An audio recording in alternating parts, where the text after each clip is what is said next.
Man, if that last song ain't getting you guys pumped, I don't know what the fuck you guys are doing, man. Where you gonna hear or see an intro like that to get you hyped to talk about pro wrestling, man? Nowhere. Nowhere.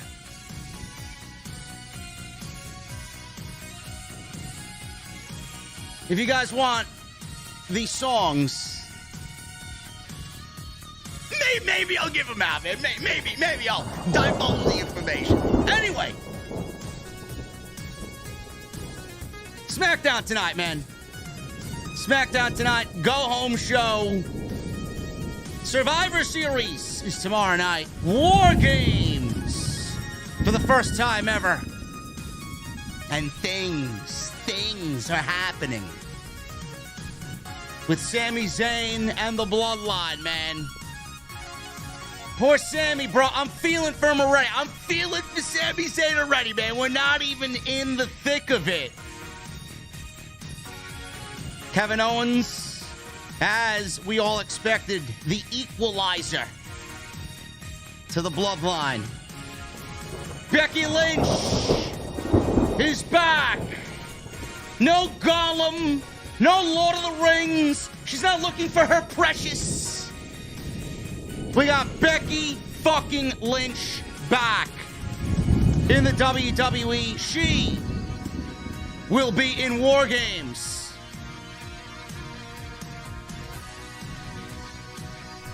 And we got the SmackDown World Cup. Braun Strowman tonight seemingly taught a lesson via the one and only Ricochet. Guys, I got my cold beverage. Some of you say you're still full after Thanksgiving, man. Well, if you're full after Thanksgiving, man, your second helping of Off the Script is coming. I'm going to the venue. I got my beverage. Hopefully yours is cold as well. And I got one question for you. What the fuck are you guys drinking? I'll see you over there.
Why has Triple H been so successful?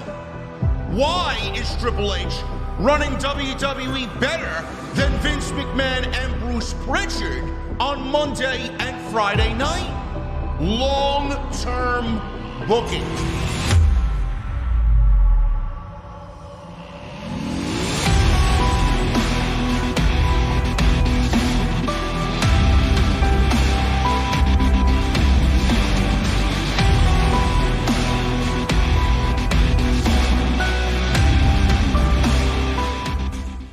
What is going on, guys? Thank you so very much for joining me right here on Off the Script. This is your SmackDown post show for November 25th, 2022. I'm your host, JD from New York. As always, coming to you live from the OTS venue. Thank you guys so very much for joining me on your Friday evenings, wherever you may be, man. SmackDown, go home show, War Games. Survivor Series tomorrow night, man. I'm excited. It's the first time in a long time I'm actually excited for Survivor Series. The concept has been tiresome. The concept has been very old, very outdated. SmackDown go-home show was a great go-home show for what I think tomorrow will be an absolutely epic and memorable Survivor Series. This is the one thing to me that a lot of people have wanted ever since Triple H took over, even when Triple H was in the heart of NXT Black and Gold. A lot of people were like, oh, we got to bring back War Games. Oh, we got to bring back this. We got to bring back that. It's got to be a main roster staple. This, that. I think tomorrow night, I'm here to tell you guys that tomorrow night is going to be a statement show for Triple H. Tomorrow night's going to be what really defines him and his administration moving forward.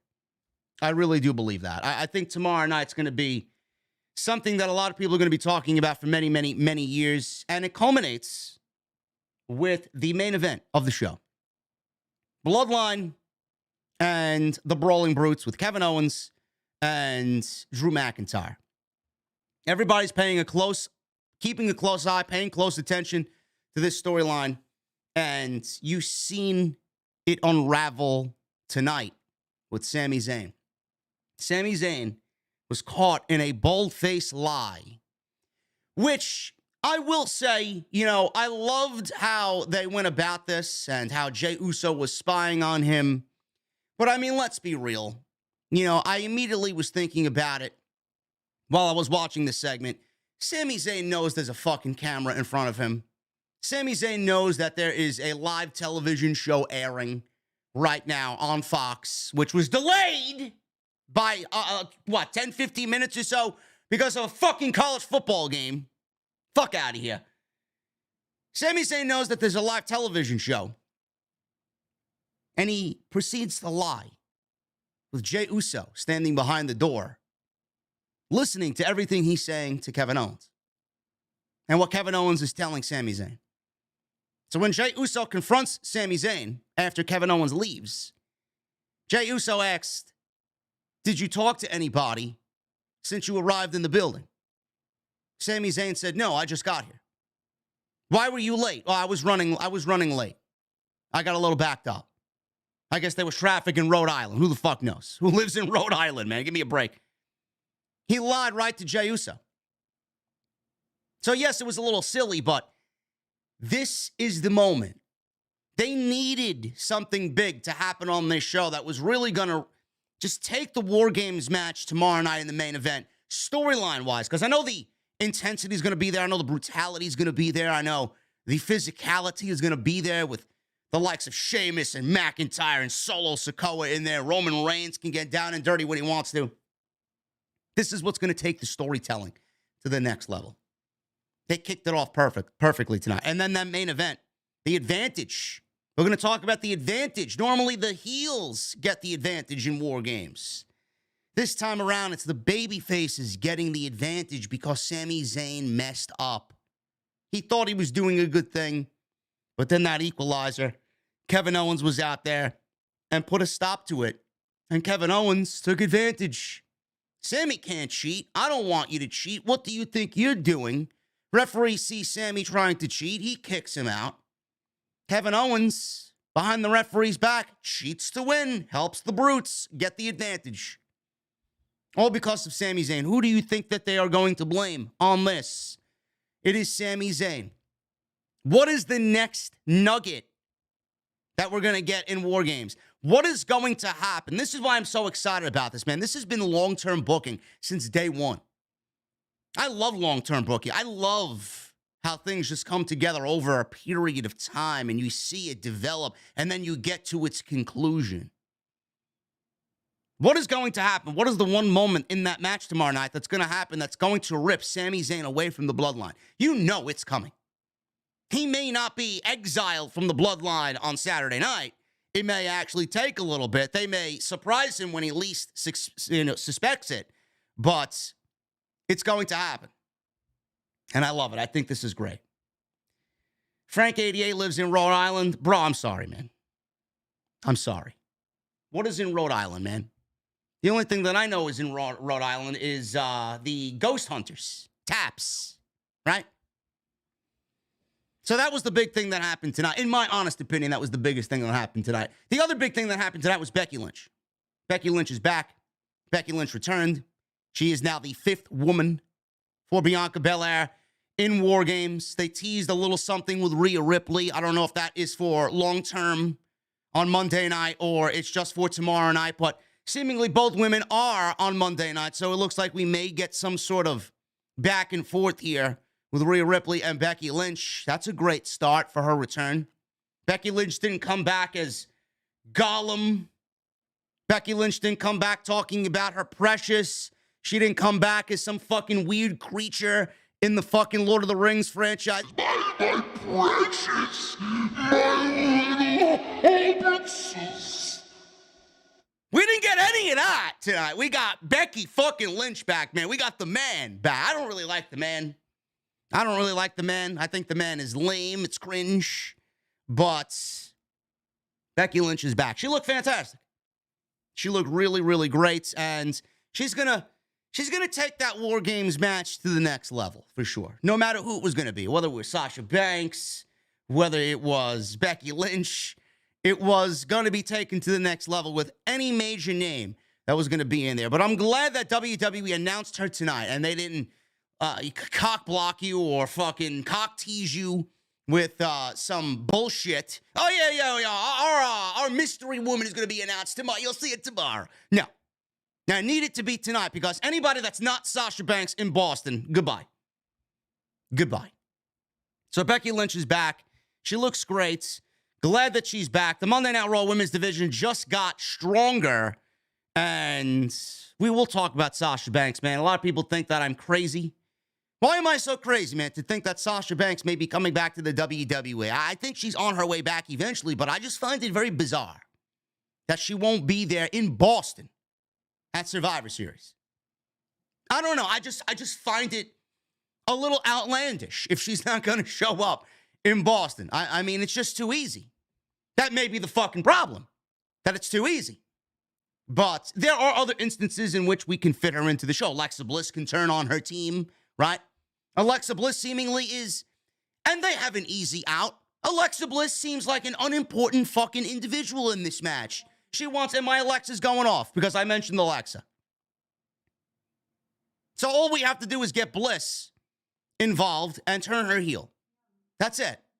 That's all we need to do. She's not a true factor in this match. She's basically a non-factor here. There's nothing about Alexa, stop! Alexa, stop! You gotta be kidding me. I got music playing. Alexa, stop!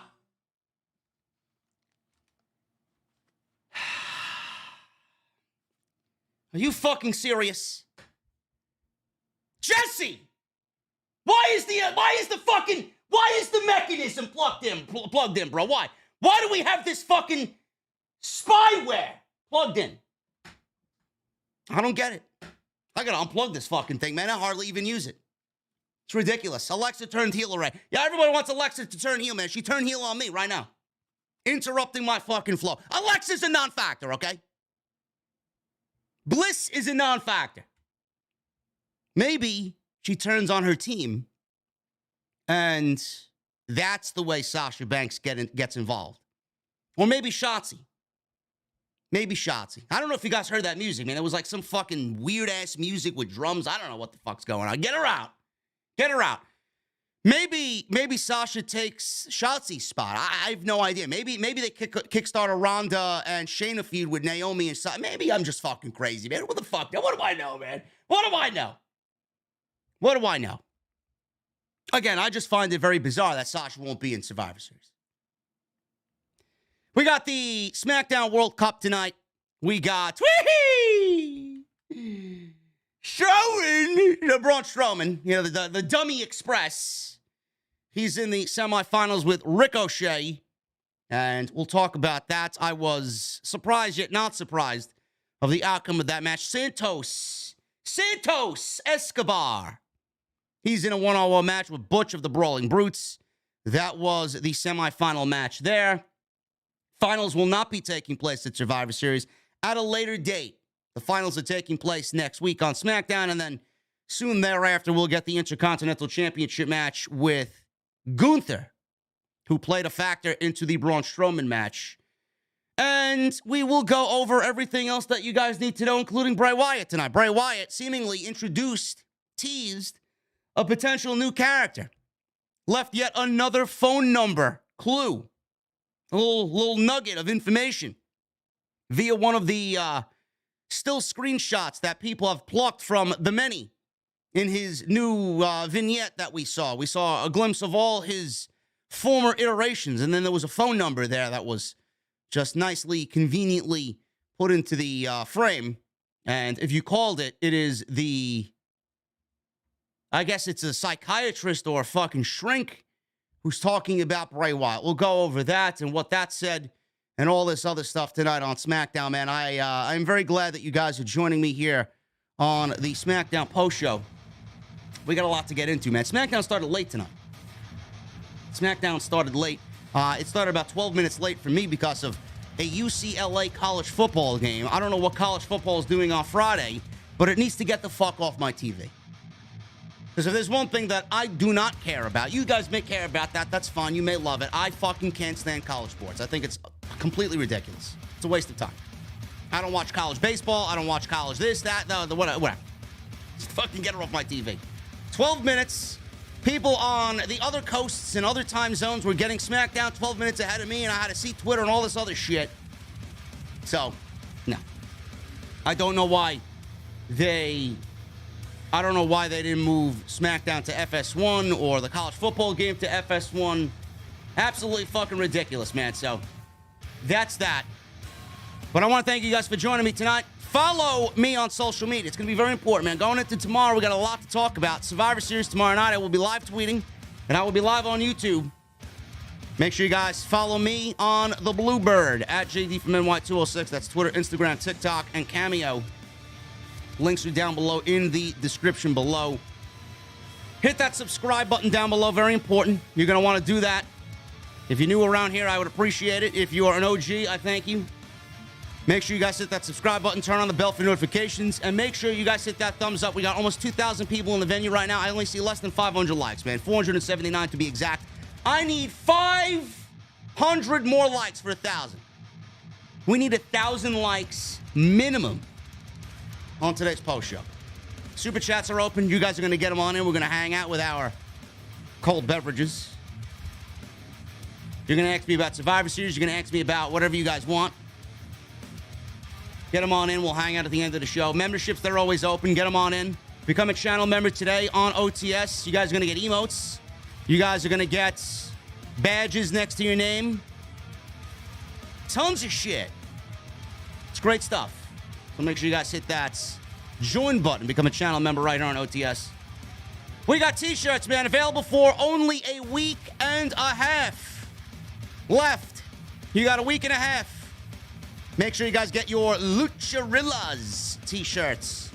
This is Lucharillas and Off the Script coming together and joining forces as a tag team for the next 3 weeks. Week and a half left to get this exclusive limited timed merchandise. Make sure you guys go get that today at lucharillas.com.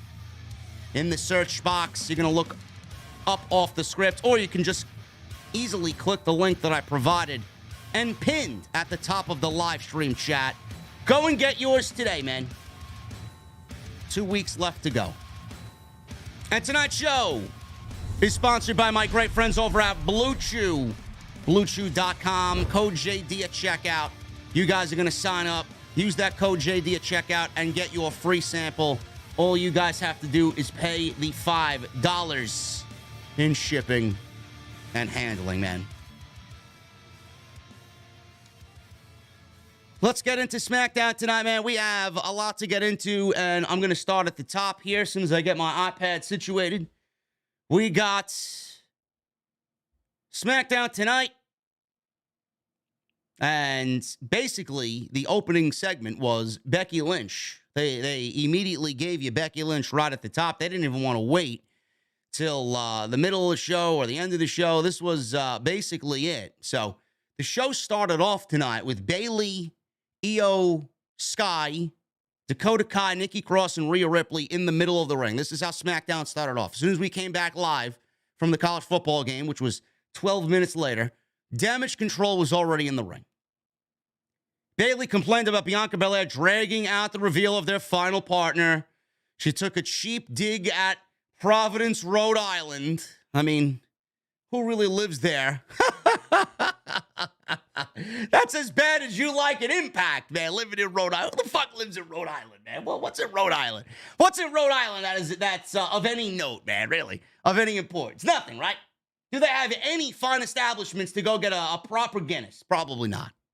Who lives in Rhode Island, especially in the wintertime? Man, who the fuck wants to live in Rhode Island in the wintertime, man? Seriously, take your seafood and shove it up your ass, all right? Nobody wants your fucking surf and turf. Rhode Island. Listen, man, maybe Scott D'Amore lives in Rhode Island, man. I don't know. It would go along with him being mid-packed.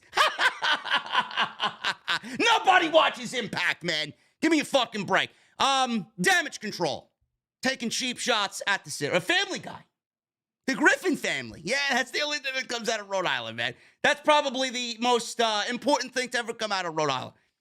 Belair walked out. Oh, why are you making fun of Impact? I got some fucking Impact elite is probably fucking crying on the other end of the screen. I don't give a shit what you think or say, bro.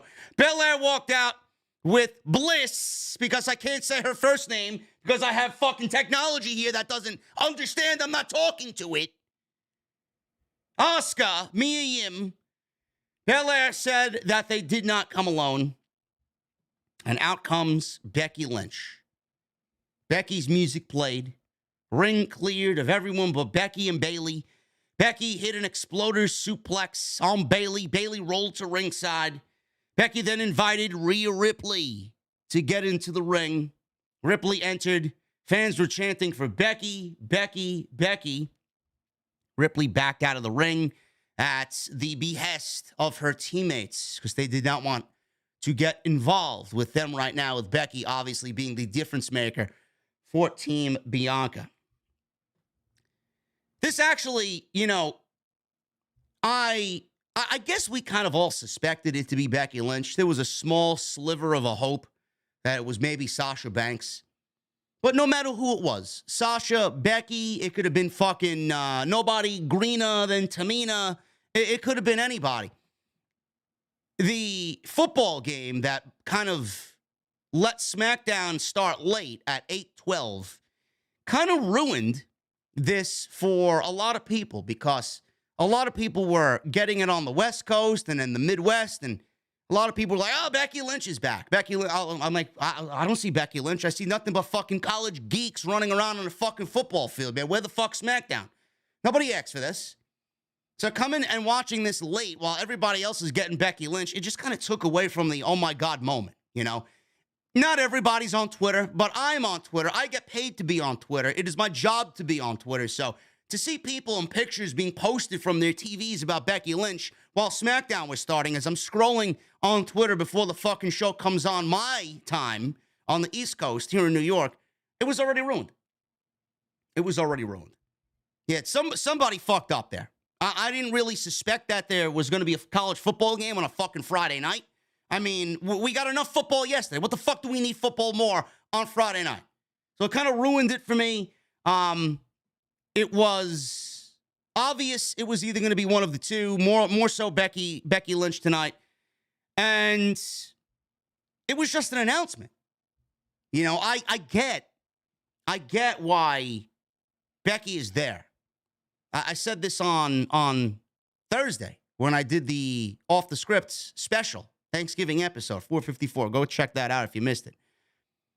Becky Lynch, she makes sense for Team Bianca, because the last person that Bianca was in the ring with at SummerSlam, besides Damage Control, was Becky Lynch.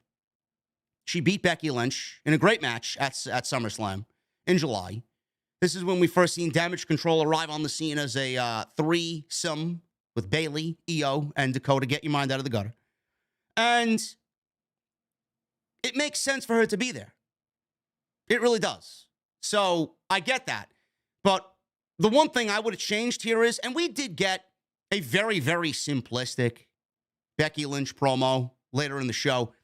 There was no dialogue. There was nothing between Becky and Bianca, nothing between Becky and Bayley, nothing. It was just Becky shows up, Becky punches Bayley, we get a big brawl, we get a stare down with Becky and Rhea, and that was it. This segment was over literally 4 minutes later. It started, and then all of a sudden it was over. I would have liked a little bit more. I would have liked to hear a little bit from Becky Lynch as to why she's back, why she's teaming with Bianca, why she wants to be in War Games, why she wants to compete in War Games. Nothing. There was no dynamic there. But we got it. Finally, we got Becky Lynch completing Team Bianca. It's Team Bianca against Damage Control tomorrow night in War Games in what probably will be the match to open the show. That will probably be the open to Survivor Series tomorrow night. Now, I don't know what they got planned. I really don't know what they have planned. Nikki Cross is an X Factor. We don't know what Nikki Cross is going to do. We don't know where her allegiance lies. She could be a wild card in that.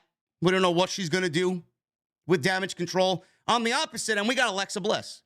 We got Alexa Bliss, who's basically been a non-factor in this entire build. Bliss has been a non-factor in every aspect of this build. The only thing that we can really go back and say of note that Bliss has done is flip-flop the titles back and forth with Asuka and Damage Control, Dakota and Io. They had a very good match at Crown Jewel. But outside that, nothing. The last couple of weeks of build, nothing. She's been an absolute non-existent part of the entire build.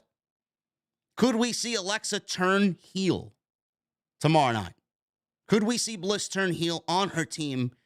Will that leave the ladies on Bianca's team down one? I don't know.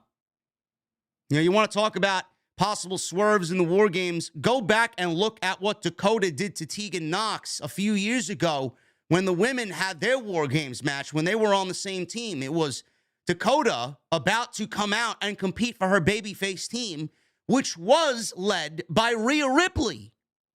We could see Bliss do the same thing to one of her teammates. Maybe it's Asuka.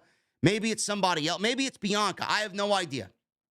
Somebody's going to get taken out of that match. I have a feeling. I'm not saying it's going to happen, but I have a feeling that Bliss may end up turning heel and pulling a Dakota Kai, and whoever is going to play the role of Tegan Nox tomorrow night. I don't know.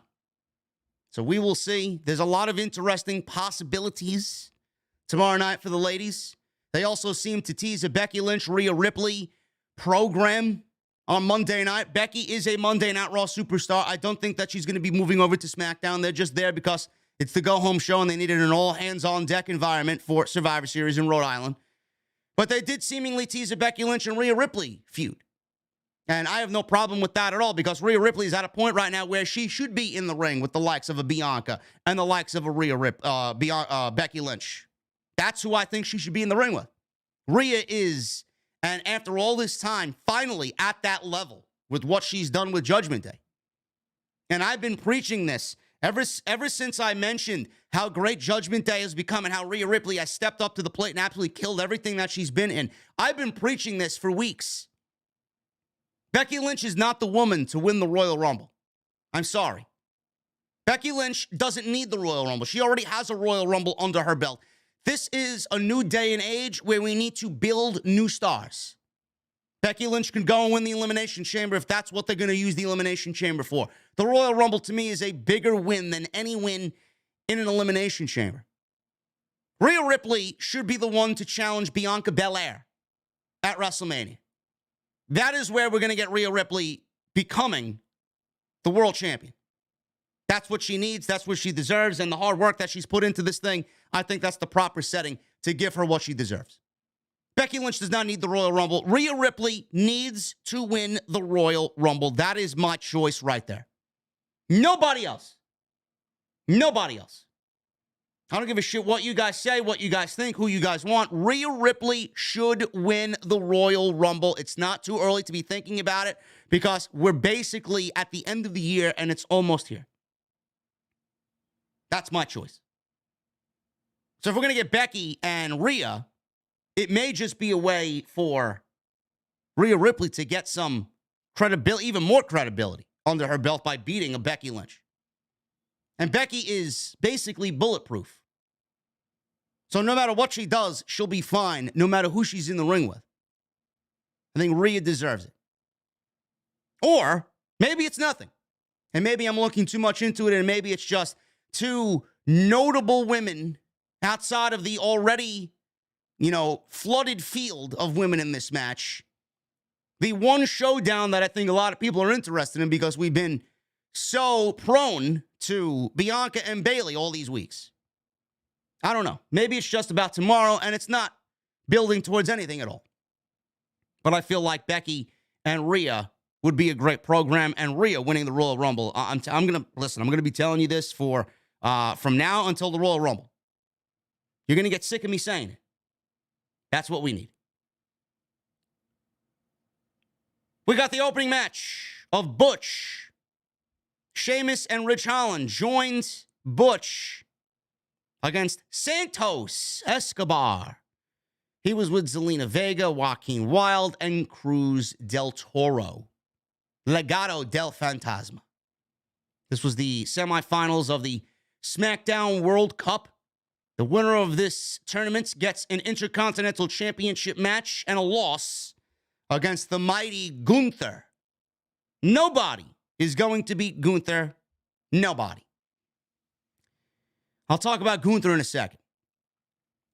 Escobar, he looked good here. The match looked a little clunky in the beginning. I don't know what the hell was going on in this match in the beginning. There seemed to be a little miscommunication. There looked to be a little botched sequence of moves in the beginning of this match, which kind of led Santos to go roll outside the ring and kind of collect his thoughts about what was going on.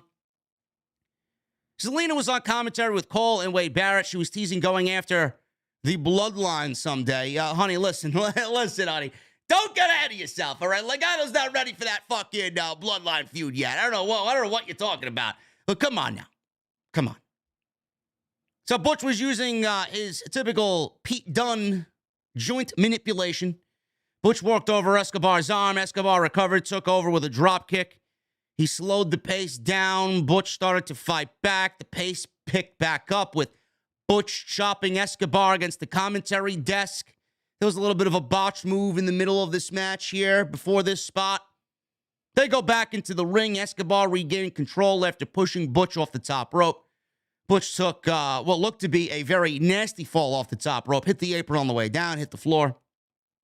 Butch caught Escobar back in the ring with a German suplex. This was after a commercial break, so I'm guessing Escobar was beating down Butch during the commercial break, and when we get back from commercial, Butch was in control.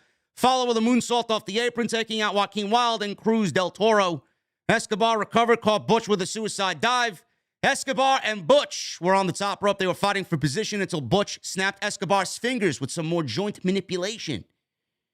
Butch took out Del Toro and Wilde with a moonsault because they were just being pesky little brats on the outside. He followed with a middle rope tornado DDT.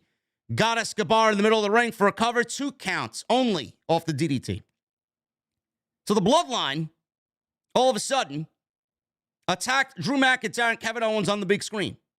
This is causing a distraction because Butch is obviously part of the Brawling Brutes, and they were being attacked backstage. So Butch was distracted by this. Sheamus and Ridge Holland were on the outside. They ran to the back. Butch was telling them, go save them, go help them out, right? So this caused the distraction. Butch had his back turned. Sheamus and Ridge Holland ran to the back to go help the rest of the guys. However, they left Butch without any help. This is when Legado took over. Del Toro and Wilde interfere again, hitting 2 big leg lariats right to the face on Butch, leading to Escobar hitting his finishing move, which he calls the Phantom Driver, which is basically a Michinoku driver. 1, 2, 3, and Santos Escobar advances and wins. He advances to the finals of the SmackDown World Cup. So, couple of things here. Santos Escobar, he looked good down the stretch here. I think Santos is great. Santos and Legado, it is now becoming a weekly thing every time they're on TV. I don't know how many times I need to repeat myself. You know, one of these days, I'm telling you guys right now, you're gonna feel it one week, and you're gonna come to me, you're gonna come into the venue, and you're gonna tell me, JD, I'm kind of feeling how you're feeling now. Every single week, when we seen Zelina and Andrade, it was the same fucking thing. She would cheat to win. She would cheat and help Andrade win. I don't know where it is in the rule books, but we do not need the heels to cheat every time to win a match. I get that it's easy heat. I get it's a great way to get the heels over, but every fucking time? No. No. It doesn't need to happen every single time. Do you want to know what I see? Now, you guys may see differently. You guys may think I'm just nitpicking for the sake of nitpicking. This is not me nitpicking. This is just me, bringing up things that have happened in the past that are now coming up again in the present day. When I look at Santos cheating to win, he cheated in the first round. He cheated against Butch today. He's probably going to try and cheat to win against Ricochet next week, which is the final of this tournament. When I see Santos cheating to win, I see somebody who actually looks weak because he can't win on his own. He's gotten to the finals of this tournament because of Cruz del Toro, because of Joaquin Wilde, and because of Zelina Vega. He did not get to the finals because of Santos Escobar. Now, I get that he's in a faction. I get that it's the numbers game. I get it. But the more this happens weekly, the more people are going to be eagle-eyeing the same outcome every single time and then questioning exactly what I'm questioning. I don't get it. Santos should be able to win on his own. He's that good. He doesn't need the rest of his group to beat Butch. Seriously. They ran to the back. The distraction, the fucking Titantron. I don't know who pushed the button to show the fucking brawl that was happening backstage. As soon as Butch sent his boys to the back, that should have been it. Did we need Legado to add insult to injury with the 2 kicks? No. No, we did not. But Santos wins. And it's becoming a very familiar sight with him winning and cheating to win. I like it. I want him to look good. But I don't want the same outcome every single time he's in there. He hasn't won a match so far outside of the fucking debut where who did they wrestle? He squashed somebody. Outside of the very beginning stages of his SmackDown debut. That was it. Every single match after that, cheat. Every week is not a good thing. Sometimes I'll take, but not every week. Bray Wyatt, he made his full ring entrance. It lasted just as long as the ending of that college football game that delayed SmackDown by 12 minutes. He's in the ring, and we saw clips of Bray Wyatt's segment with LA Knight last week. He said he thinks he has a good sense of what people think he is. He said his entire life people have looked at him like he's a rabid animal. He says he knows people want to see the monster. He says he knows people want to see the Fiend. Fans cheered. So come on, come one, come all, and see the human tornado destroy himself and everything around him. Fans cheered. That's all good and fine, but that's the man I do not want to be anymore. Fans booed. Fans booed Bray Wyatt when he said he didn't want to be the Fiend, the monster, anymore. He said it's difficult. It's difficult for him to explain the burdens he's been through. Oh, man, the burdens that we've been through before Triple H took over, man. Was it difficult for me to explain the burdens that we've been through? Oh, my goodness.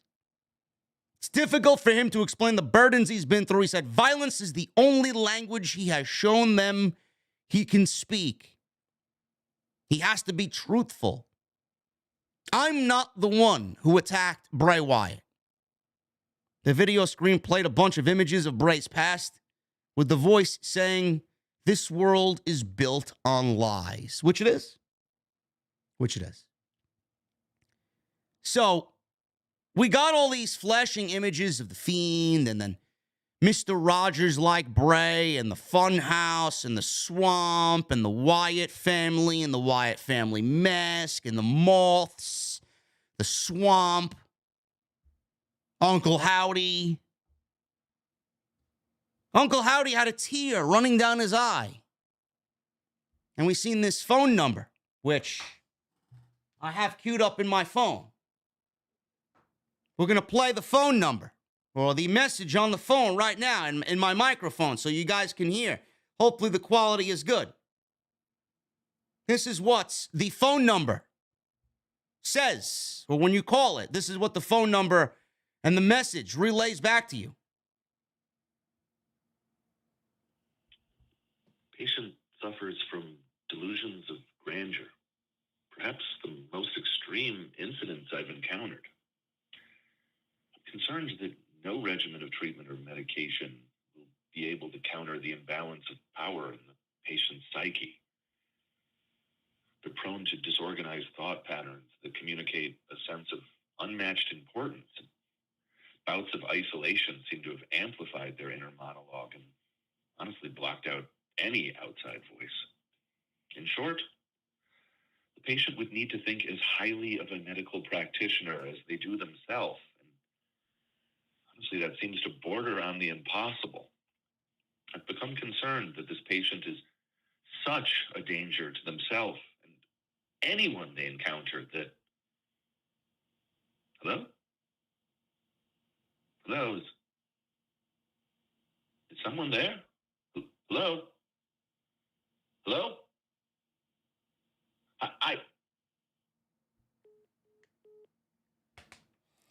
That was the message that was on the other end of the phone number. So it looks like we have Bray Wyatt with that little clue that he left us tonight. It looks like Bray Wyatt left us a clue. It's a doctor or a psychiatrist doing some sort of evaluation on him. Schizo. He's schizophrenic. He's a danger to everybody around him, including himself. And then it clearly was cut off because there was either somebody else there or something else that happened there that the doctor got distracted by, and then the message was cut off. So I don't know where we're going with this. I don't know what the plan is for Bray Wyatt.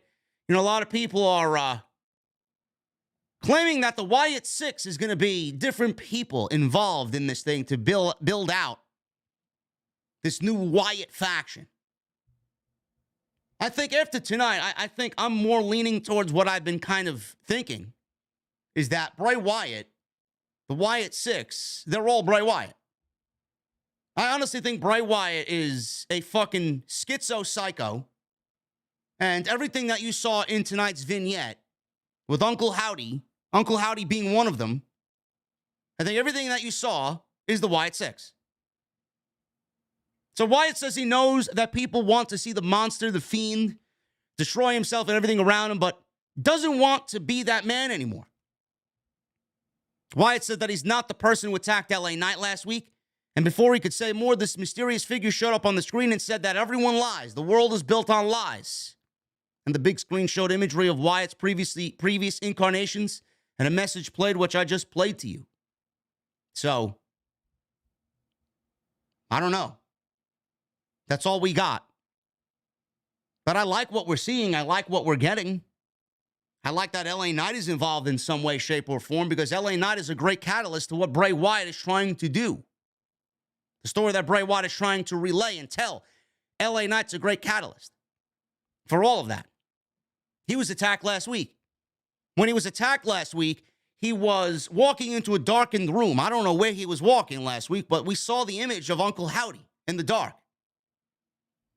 So Bray Wyatt says that he did not attack LA Knight last week. Who the fuck attacked LA Knight?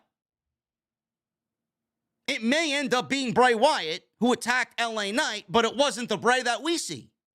It's not the Bray that's coming to us in the human form. It may actually be Bray Wyatt under the Uncle Howdy mask. I don't know. LA Knight, as soon as this segment was over, we seen LA Knight with Megan Morant. He was in a very lousy mood. His arm was in a sling. He was standing on a crutch. He says he didn't get to enjoy his Thanksgiving. He said last week he was minding his own business when he was attacked. He says if it wasn't the fact that he was on crutches with his arm in a sling, he'd deliver consequences. He said he'd ask Bray whose game it was, and then Wyatt would say it's LA Knight's game. And then he'd kick his ass. As Knight limped away, we seen the Bray Wyatt logo flash on the screen while he walked away. I don't know. What are you guys thinking about this, man? What are you guys thinking about this Bray Wyatt shit? Somebody said maybe the psychiatrist is the same psychiatrist that went to Alexa Bliss and did the Alexa Bliss segments. Maybe. I have no idea. I don't know. I'd like to see it be Bo Dallas. I'd like to see it kind of fill out some other members of the Wyatt family. But the Wyatt 6, we may be looking at 6 different versions of Bray Wyatt. And some people still continue to say it's dragging, we need something. They are giving you something. We're even more closer now. We're even more closer now to Bray Wyatt unveiling his new alter ego. Because I do think that Bray Wyatt is actually going to be unveiled as this evil being. This is a new version of whatever the Fiend was in his past gimmick. I don't know. I like the long, drawn-out story, man. People are so impatient nowadays. What do you want? What more do you want? This man's been away for a year and a half, and now you're getting fucking impatient? I don't understand you people. The guy was away for almost 2 years, and now you're rushing him to tell a story, and you want instant gratification. You're the very reason why this guy wasn't fucking happy on coming back sooner than he did. You're part of the reason why he was disenfranchised with a lot of what's going on here. He's back now. You should be able to be patient and sit back and let him tell his fucking story. Too fucking bad that you're impatient. Too fucking bad you want an instant payoff. If you want instant payoff, go watch something else. People like me and a lot of people here like the long-term aspect of where this is going. You'll get your answers soon enough. Give me a break with this shit. I'm excited about what's to come, and I'm glad LA Knight's involved because LA Knight is good television. The Viking Raiders. Eric and Ivar. They are with Sarah Logan. And Sarah Logan has a new name. Sarah Logan is now Valhalla. That is her name. She looks good. Whether it's a ripoff of somebody else on the independent scene or not, she looks good. I don't know how this gimmick is going to get over on the main roster. I don't. I have my reservations about it. Hit Row. They were the opponents for the Viking Raiders tonight. Top Dollar and Ashante Adonis with B-Fab. Barely went 3 minutes. Raiders look strong in this match. And they basically squashed Hit Row. Road to Valhalla for their finish. And that was basically it. Or Ragnarok is what they call it. That big double power bomb. This was nothing but a squash. Ashante Adonis tweaked his knee, tagged in Top Dollar. He ran wild for a little bit. Ivar knocked him down before he even got started. Adonis missed a crossbody, took a bad landing, landed on his knee. Viking Raiders took advantage with the double team power bomb, and that was it. 1, 2, 3, and the Viking Raiders win. Picking up right where they left off by beating the New Day in that Vikings rules match. Now, I've been complimentary. I've been nice to Hit Row. And I know they have really nothing to do about where they are right now. But I'm going to say this, and it's going to be a little bit of a truth bomb. It's going to be a little truth serum for you guys, which I'm sure most of you already know, but this is primarily aimed at the Hit Row elitists and the fans and the super fans and Hit Row themselves. Listen, I want to see everybody succeed in the new Triple H administration. I do. I thought Top Dollars looked good. Couple times he's been in there, man, surprising me, doing some big man things. He's moving around nice in there. Shante Adonis looks great. They look great as a threesome. They do.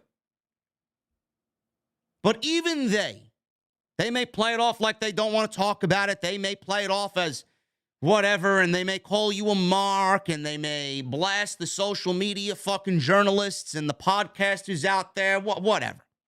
I can say whatever the fuck I want. It's my goddamn show. But I'm not saying anything that isn't really out there already on social media. I'm not giving you something that is controversial, not giving you nothing that is outlandish. Hit Row sucks. Is it time we can call them Shit Row now? Can we start singing Shit Row? Can we start singing that yet? Or maybe they're not Shit Row yet. Maybe they're Mid-Row. I don't know. But it seemingly looks like they are directionless in the Triple H administration. Now, Triple H brought them back because this was one of the things he wanted to rectify. They never got a chance. Under Vince McMahon and Bruce Pritchard, they never got a chance. They were doomed to fail as soon as they called up with who was in charge. I said it then. I stand by that. I got blocked by Swerve, who eventually unblocked me. Don't know if he gives a shit about me at all. I don't really give a fuck. But Hit Row, they all blocked me. Now, Top Dollar, he unblocked me. Maybe because I was right and they misconstrued what I had to say. But I'm not really saying anything that isn't a predominant opinion in the community. They are jobbers. They are coming off as jobs. Could they be more? Sure. Could they be booked a little bit better? Sure. But right now, they are jobbers. They didn't do anything with Legato. They didn't do anything tonight against the Viking Raiders. They are being sent out there to look like jobbers. What is Hit Row? What are they to the WWE audience? As far as I'm concerned, they need to go back and redo the whole fucking thing. As far as I'm concerned, they need something that is going to take them to the next level. What that is, I don't know. We've all been saying it. I've been saying it. They need a voice. They need a leader. They need a star to lead that group, because with Top Dollar, B-Fab, and Ashante Adonis, they're going nowhere. Swerve was going to take them to that level. Swerve was the star. Swerve made the best career move that he could possibly make by joining AEW. He had no choice. He was let go unceremoniously. Unfortunately, they didn't want him. They fucked up. That's why Triple H had his fucking HR department go and reach out to Swerve to see if he wanted to come back, because even Triple H knew that without Swerve, Hit Row was dead in the water. And I'm pretty sure that Triple H and his team reached out to Swerve to see when his contract with AEW was up. Now Swerve is doing big things in AEW. He just turned on Keith Lee. They're going to be separate. But Swerve is going to go on to do championship-like things. So is Keith Lee. Where's Hit Row? Without that face, without that leader, without that voice, they are nothing. Who could fill in for Swerve that's going to give them that piece that's missing? I don't know if there is anybody. I really don't. People are like, oh, let's bring up Carmelo Hayes and put him with Hit Row. Why would you put Carmelo Hayes, who is a certified stud, with Hit Row? The priority is to get Carmelo Hayes over, not put Carmelo Hayes in Hit Row to bring Carmelo Hayes down. Leo Rush? I don't know. Maybe Leo Rush could work. He did have that gimmick in AEW that he was doing where he was flaunting money around and he was a mogul. He is a rapper. Maybe that works. But Leo Rush is not Swerve, I'm sorry to say. Talented and fucking fantastic at what he does, but he's not Swerve. Outside those two names, I don't know. People are saying JTG. I could see that. I think he'd fit in great there. But does WWE want to bring back JTG? I don't know. Does Triple H have anybody else in mind? Kenny King? I'm not really familiar with Kenny King. MVP? Possibly. I don't know. They need somebody that's going to make them a threesome, a trio. MVP would be great with Hit Row. I think MVP would fit great with Hit Row, but MVP's a manager. MVP's not a full-time wrestler. I don't know. Right now, they are absolutely dead in the water. And it's something that I said on social media, too. But you could take this and agree with me or not. Hit Row is the absolute worst return that Triple H has brought back to the WWE while he's been in charge. Something needs to be done. What it is, I don't know. But right now, they are absolutely dead to rights. A whole reimagining of Hit Row needs to happen. I don't even like the way that they come out. Like, who are they? You don't know who they are. Top Dollar hasn't really said anything outside of a couple of raps here and there. Who is BFAB? Who is Ashante Adonis? You know, when we were in NXT, we seen the clips of them in the studio. We seen them working on rhymes and working on beats. We seen them in their environment. Where have we seen Hit Row on SmackDown? In the ring, with their backs, looking at the lights, dead. There's no priority on them right now. They may be a priority next year, but there's no priority on them right now. We got to go back and reimagine the entire thing. That Hit Row that was in NXT, this is not them. This is half of what we saw. And most of it is missing because it's in AEW. Michael Cole. He discussed the Dominic Mysterio viral video that went around social media on Thanksgiving with Dominic Mysterio and Rhea Ripley beating up Rey Mysterio inside his home on Thanksgiving.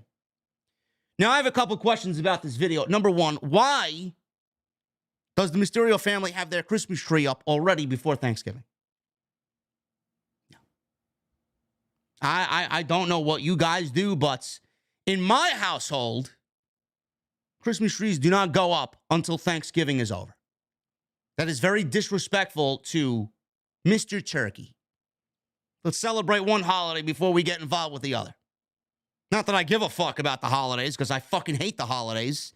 Can't stand the holidays. It's very depressing. My family sucks. But why did he have his Christmas tree up so early? Number two, why was he walking around his home in his mask? Now, when he opened the door, he had his mask on. Now, I seen him kind of fixing his mask. Maybe the mask was off, and it looks like he answers the doorbell in his mask. I don't get it. So Rhea Ripley and Dominic, they showed up, had a couple of words for Rey Mysterio. They barged into the house, and they beat him up right there on his kitchen floor or his dining room floor, putting the boots to him. Dominic Mysterio beat him up with the kendo stick, attacking the injured boot or the injured foot with the boot on it. And then they walked out arm in arm. Happy Thanksgiving, Dad. Here's a little side of an ass beating waiting for you for the holidays. I thought it was great. I think that's one video had more social media clicks and hits than the Logan Paul cell phone thingy that he did at Crown Jewel in a span of 24 hours. It's crazy. Absolutely crazy. I want to see more shit like that. I thought that was great. Literally came out of nowhere. It gave me Randy Orton Triple H vibes of some home invasion, right? I thought that was great. I want to see more of that, for sure. And it's just a tease. It's just another nugget, another Easter egg. We're getting Dominic and Rey Mysterio at WrestleMania. Maybe with the mask on the line. Maybe. So we'll see what happens. Ricochet. He went one-on-one with Braun Strowman. This was a semi-final match in the SmackDown World Cup.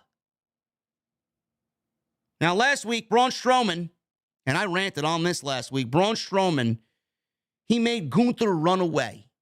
Why is Gunther running away from anybody? Gunther should not be running away. He should not be creatively booked to run away from anybody. He's the Intercontinental Champion. He should not be running away from anybody. Yeah, here we are. This guy's been built as a dominant fucking beast, and he's running away from Braun Strowman. Hated that beyond anything I've seen in recent weeks. Now, WWE has done, and with Triple H in charge, I'm not really surprised, but WWE has done something very surprising. They brought Braun Strowman's social media mishap to television and have made it a storyline. They made it a narrative. He called indie wrestlers and, everybody that's not the size of he and Omos flippy flippers or flippy floppers who should be bagging his groceries at Wegmans or Stop and Shop or Pathmark. Anybody remember A&P? There was an A&P right near my grandmother's house, man, about 5 minutes away. A&P. Who remembers A&P, bro? What about Key Food? Way back in the day before you got JD. I used to work at Key Food. In high school, man, I used to work at Key Food. Stocking shelves, right? Stocking shelves, being paid barely anything. How many of you guys remember A&P at Key Food? Great. Aldi. Who the fuck shops at Aldi, man? I walked into an Aldi. I'm like, where the fuck am I, man? Aldi. Give me a break. What about that other one, Lidl? You guys ever been in a Lidl? Holy shit, man. I walk in there. It's like a very European-style supermarket. I'm like, Jesus Christ, where the fuck am I, man? It's like I'm in an alternate universe. What is the supermarket in Florida, man, that I really like that supermarket in Florida, man? It's like, it's basically your version of Stop and Shop. The big Publix, right? I love Publix, but Publix is awesome. Publix is great, man. I love me a Publix, right? Safeway, Stop and Shop is the one I go. You got King Cullen, right? You got King Cullen, you got Stop and Shop. Costco, who shops at Costco, bro? Sam's Club, right? Who goes to those fucking big supermarkets, those big everything stores, man? Or maybe you just do everything at Walmart like a fucking geek, right?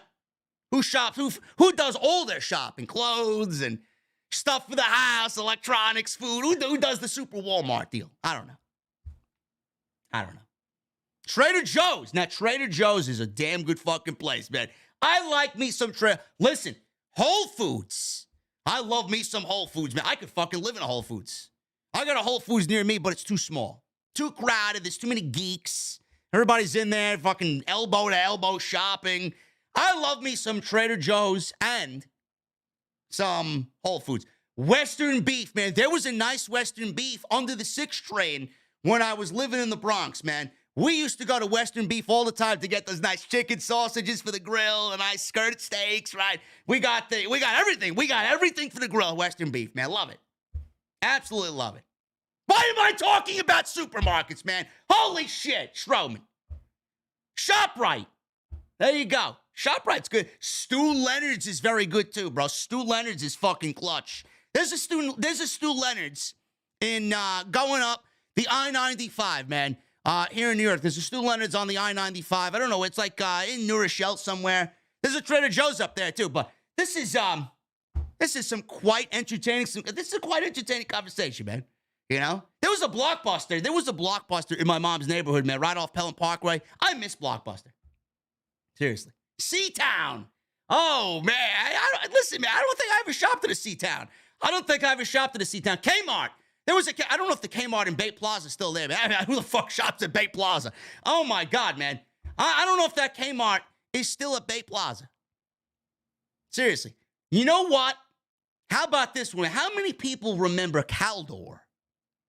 Yeah, listen, man. Maybe this is going to show my age. But how many of you guys remember a Caldor? Oh my goodness, man. Listen. You go to the Pelham area right there. It was right there in Pelham, man. Pelham Manor. Oh, my goodness. Macy's, Target. You guys are throwing Sears. Is Sears even around anymore, man? Give me a break. Dollar Tree. You guys are giving me fucking, things now. Circuit City. I used to shop at Circuit City all the time, man. Seriously. Caldors. See? Genius. Genius knows Caldors, man. Look at that. See? Unbelievable. You guys are fucking crazy, man.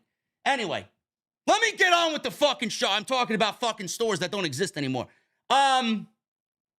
Radio Shack is still around, I think. No? Woolworth. Oh, my God. Bradley's. I remember Bradley's, bro. Oh, my goodness, man. Where was Bradley's here in the Bronx, man? Where was that? Oh, my goodness. I don't remember. I don't remember where Bradley. There was a Bradley somewhere. Anyway. Yeah, Caldor was clutch, bro. I don't remember. I don't even remember what the inside of a Caldor looks like. But I know that my mom used to shop there all the time with my grandma. Anyway, KB Toys. Is it KB Toys still around? There's got to be a KB Toy somewhere.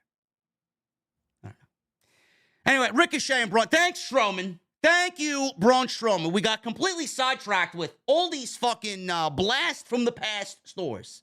Unbelievable. Strowman, this match lasted maybe less than all the time we talked about all these blast from the past stores. Basically, a 4-minute match between Ricochet and Braun Strowman. I even said on social media that with Santos Escobar beating Butch, if Strowman beat Ricochet, not really a good match. Not really a good matchup. Santos Escobar and Braun Strowman, come on. Not really what I'm looking for. So I said, it's looking like we may actually get Ricochet upsetting Braun Strowman. And that's exactly what happened. So this match went about 4 minutes. They had a short, big man, little man match. Ricochet won, but he did not win on his own. So he got Imperium's help, and Ricochet, he slapped Strowman in the face because of his flippy flipper Wegman's comment. Strowman backed Ricochet into the corner. Ricochet used his quickness to avoid Strowman. Followed up with a series of drop kicks, one off the apron. Ricochet celebrated. Strowman sent Ricochet flying over the announce table with a tackle. Strowman was in control. Big stinger splash in the corner by Strowman. He then tossed Ricochet across the ring. Suddenly, Gunther and Imperium ran out to cause a distraction. Ricochet took advantage of this because not only did Gunther show up for a distraction, we got Marcel Bartel, Ludwig Kaiser, and we got Giovanni Vinci of Imperium showing up on the apron there, all trying to distract Strowman. So they didn't lay a hand on him. Ricochet comes from behind with a flying crucifix. And I've seen some people complaining about this ending. And I'll tell you why I like the ending in a second, why I didn't mind the ending. Flying crucifix on Strowman by Ricochet. 1, 2, 3, and that was it. Some people were like, Strowman looked like a geek. Well, Strowman made himself look like a geek on social media with his bad social media ethic. It is something that I don't really care for here. A lot of people were making something out of nothing here.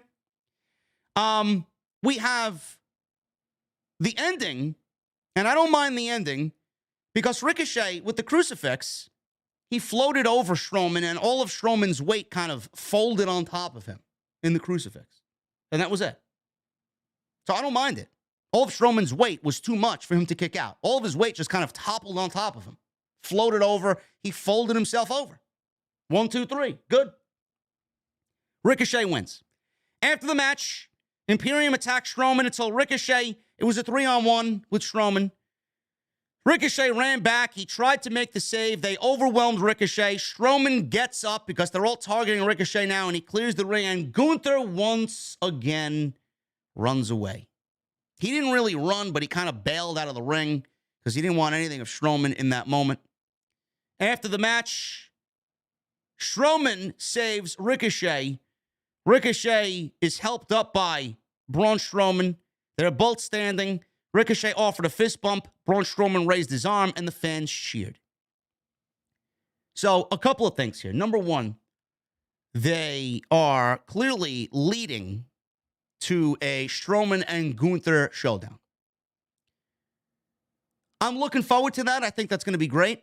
There's no way Strowman's going to win the Intercontinental title. I mean, it's just going to be another huge notch on the belt of Gunther's reign by beating Strowman, which I think would be very good for him.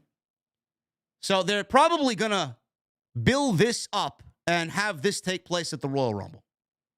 Gunther will probably defend the IC title inside the Royal Rumble pay-per-view. So I could see that. Or maybe it happens before then, because the Royal Rumble's several weeks away. We're at the end of November. We got all of December and all of January. 2 months may be a long time to build towards an Intercontinental title match. But we may get one and then maybe get a rematch at the Royal Rumble. I don't know. So we'll see what happens. But I think that they may do it at the Royal Rumble. So they're saving that for next year. And it looked like to me that Braun Strowman, with him losing to Ricochet and then him saving Ricochet and helping Ricochet up and them kind of befriending each other at the end of this match, it kind of looked like this was a, I hope you learned your lesson moment from Triple H. That's what I kind of got out of this segment. That's the vibe that I felt here on SmackDown. You know, because Strowman, he was out there on social media with his bad social media etiquette. Oh, flippy floppers, flippy flippers. You should be bagging my groceries and blah, blah, blah. And he ends up helping up the flippy flipper, the king of the flippy flippers, the flippy floppers, Ricochet. This definitely felt like, I hope you learned your fucking lesson. Don't fuck up again. With them befriending these two guys. Typical of WWE. We're going to befriend Strowman with the king of the flippy flippers. Do we see them as a tag team? Are they going to be a duo now? Strowman and Ricochet may be a fun tag team. I don't know. But do they need tag teams? Probably not. There's plenty of them. But I could see them befriending each other for a little bit now. And maybe we get a nice little ring of Intercontinental Championship matches. Gunther versus Ricochet. Gunther versus Strowman. Should be good. And let's not forget, we got Santos Escobar and Ricochet in the finals of this tournament. I pray to God that there is no outside interference in this thing. Let one guy win clean. It is the fucking finals of this tournament. That should be a tremendous match. Yes, can they coexist? You got fucking King, and you got the king of the flippy flippers. Team Flippy. Team Flippy Floppers. I don't know. Kevin Owens. He was backstage. He walked up to Sami Zayn, who was about to walk into the Bloodline's locker room. Sami said, please, please, please, just go. You can't be here. They're in there. You can't be here. KO asks, what happens when they do something or you say something to piss them off? Jey Uso is opening the door behind these two. Nobody sees it. Camera guy standing right there. Jey Uso opening the door. He's listening and he's eavesdropping on this conversation. He asks what he thinks will happen when he pisses Roman Reigns off. Kevin Owens is asking Sami Zayn this. What happens when you piss Roman Reigns off? He told him, think about it. KO told Sami that he wouldn't wait for them to turn on him. As soon as you fuck up, they're going to turn on you. They're going to get rid of you. They don't need you. This is exactly what we needed Kevin Owens to say.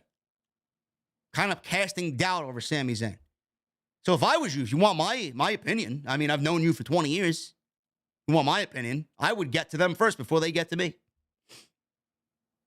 So he patted him on the chest. He said he'd see him tomorrow inside War Games. Sami was not angry. He seemed to kind of contemplate what KO was saying, and he was about to enter the Bloodline locker room. Now, when he entered the Bloodline locker room, Jey Uso stopped him and asked where Sami's been. We could have used your help out there by attacking Kevin Owens and Drew McIntyre earlier in the night. Sami said he just got there. Jey asked if he's seen anyone or talked to anyone since he got here. Sami said no. But Jey Uso knows that's a lie because he was eavesdropping behind the door and knows that Sami was talking to Kevin Owens. Jay pretended to accept his answer and let him into the Bloodline locker room. I said this before. I'm not a fan of the invisible camera just standing there. We all know this is being filmed for live television. He's on live TV. What makes Sami Zayn think that that lie is going to hold up anywhere? Why did he feel the need to lie if the live camera is there filming this and we're watching a live television show? I mean, it's just common sense. Some of you may overlook that. I'm just bringing it to your attention because it's right there. He lied when he couldn't have, or shouldn't have lied, rather, because they're going to find out anyway. They're going to find out anyway. No, I wasn't talking to nobody. Really, it's on tape. It's on camera. We got you. Now, Jey Uso knows. But Jey Uso hasn't been in good standing with the rest of the Bloodline anyway because they know that they have, or he has, rather, a vendetta out for Sami Zayn. Maybe they use that film as proof and show it to Sami Zayn later on in the build for whatever's to come. I don't know. So I'm not a fan of the invisible camera shtick. Now, I love that they planted seeds for War Games. I do.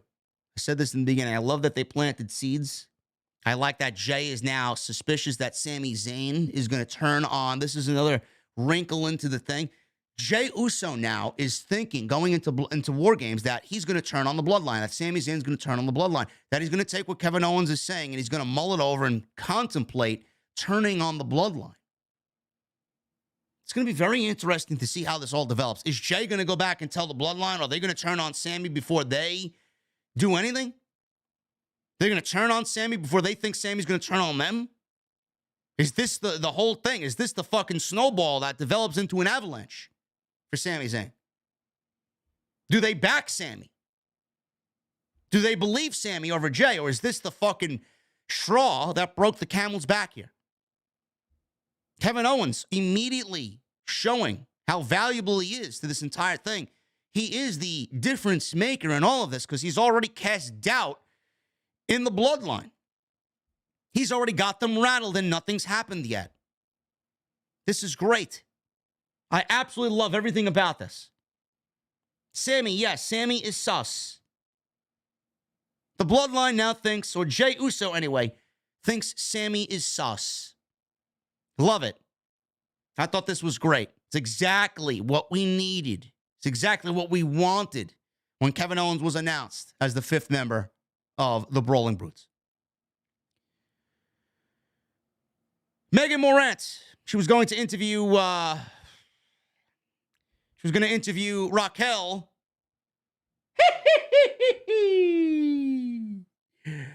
Rodriguez Gonzalez.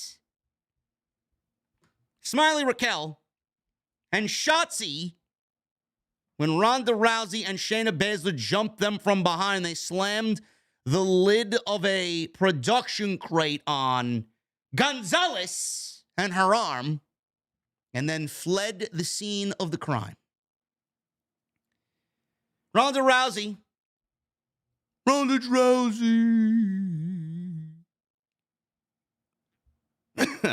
Sorry. Ronda Rousey and Shayna Baszler made their ring entrance. They said accidents happen and they snickered. They said that they're the only ones there. Schatzi came out. They call her the ballsy badass. So, we get this match. Well, happy Thanksgiving, I think Shayna Baszler said, and then Ronda Rousey gave a one-liner. Yeah, and enjoy your apple cider. No thanks. No thanks. Too sugary for me, Ronda. I don't really drink sugary beverages, Ronda. But you want a glass of apple cider? I'm sure Titus has something in catering, some homemade hot cider, right? We got it. Come on into the venue. We'll even put a little dash of Jameson in there for you. Spice it up. A cinnamon stick, maybe, right? Yeah, Titus has got it all, bro. Titus has got it all. Shotzi and Rodriguez Gonzalez teaming up against Shayna and Ronda. This was a handicap match for most of it. So, Shotzi starts the match because she wanted to go out there and prove she's a ballsy badass. This match went 3 minutes. They did the injury angle where they said Rodriguez went to the hospital. She came out during the match anyway, and even with the injury angle, had Rodriguez tap out. Shotzi decided to fight this match 2-on-1. She ran wild with some offense, I said this last week, Shotzi's offense is terrible. I'm going to start calling Shotzi the Miz. That's how bad her offense is. Weak. It's not impactful. There's nothing about it that really is overly great. So, she's there 2-on-1. Shotzi ran wild. Baszler caught her with a knee to the face. Shotzi and Ronda took over, Shayna and Ronda rather took over. They were targeting Shotzi's bad arm. Rodriguez went to the hospital, says Michael Cole. All of a sudden we hear Rodriguez's theme music. She walked down the aisle with her arm this way. She was immobile. She was armless. She was one-arm Rodriguez.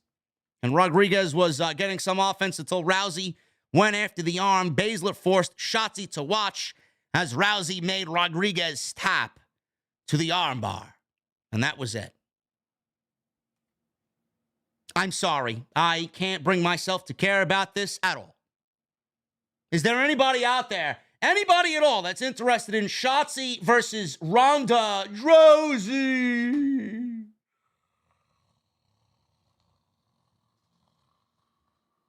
Oh! Whoa!